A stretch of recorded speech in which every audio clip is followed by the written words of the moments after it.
Kucing tangkap ular pagi itu udara terasa sejuk di desa.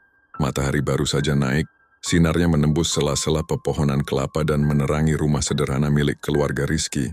Rumah itu berdinding anyaman bambu dengan lantai tanah padat yang licin dan air. Di belakang rumah berdiri kandang besar yang menyatu. Tempat ayam-ayam berkokok riuh bercampur suara sapi yang sesekali melenguh. Rizky, anak laki-laki berusia 12 tahun, berambut lurus dan agak acak-acakan, pagi itu mendapat tugas dari ibunya. Rizky, buka pintu kandang ayam. Biar mereka keluar cari makan di halaman, kata ibunya sambil menyiapkan sarapan di dapur. Dengan langkah malas tapi patuh, Rizky berjalan ke belakang. Ia membuka pintu kayu kandang yang sudah usang, lalu ayam-ayam pun berlarian keluar, berkokok sambil mematuki tanah basah di halaman belakang. Rizky tidak langsung kembali ke rumah. Ia memilih berjalan melewati sisi kandang menuju pematang sawah.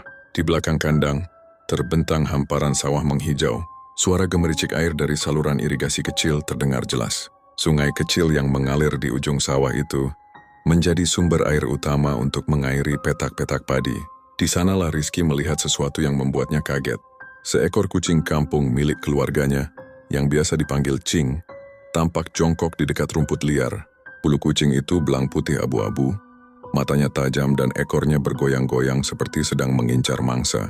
Tak lama kemudian Cing meloncat cepat, dan ketika Rizky mendekat terlihat mulut kucing itu mencengkeram seekor ular kecil berwarna hijau kecoklatan. Rizky langsung berseru, "Cing, kamu dapat dari mana ular itu?" Serunya setengah takut setengah kagum. Kucing itu tidak menjawab. Tentu saja hanya menatap sebentar lalu membawa ular itu menjauh ke semak-semak. Rizky menggeleng-geleng, hatinya agak ngeri membayangkan ular bisa ada di sekitar rumah mereka. Namun ia tak terlalu memikirkan hal itu lagi, dan kembali ke rumah. Keesokan harinya menjelang malam, ketika lampu minyak sudah dinyalakan karena listrik sering padam, Rizky dikejutkan sesuatu di ruang tamu. Ia yang sedang duduk di lantai tanah tiba-tiba melihat ular berwarna coklat agak hitam merayap di pojokan ruangan. Warna tubuh ular itu hampir menyatu dengan tanah rumah mereka, membuatnya sulit terlihat jika tidak jeli. "Ibu, ada ular di ruang tamu," teriak Rizky panik, dan ibunya yang sedang menumbuk bumbu di dapur segera berlari keluar membawa sebatang kayu. Dengan sekali pukul, ular itu terhuyung tapi belum mati. Tak lama kemudian ayah Rizky datang, mengangkat ular itu dengan hati-hati bermaksud membuangnya keluar. Namun sebelum sempat dilempar, Cing tiba-tiba melompat dan langsung menerkam ular tersebut.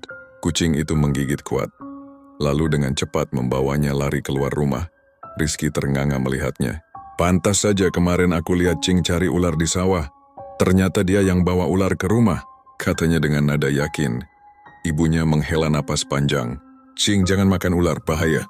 Sini biar ibu kasih ikan saja.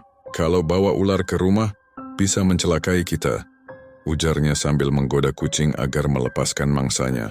Namun Cing tetap saja kabur ke belakang rumah, bangga dengan tangkapannya. Rizky dan keluarganya hanya bisa saling pandang. Malam itu mereka menyadari meski Cing terlihat lucu, naluri liarnya masih seperti pemburu sejati. Dan sejak hari itu setiap kali Rizky membuka pintu kandang ayam di pagi hari, ia selalu melirik ke arah sungai kecil itu dengan hati-hati, khawatir ular lain masih berkeliaran.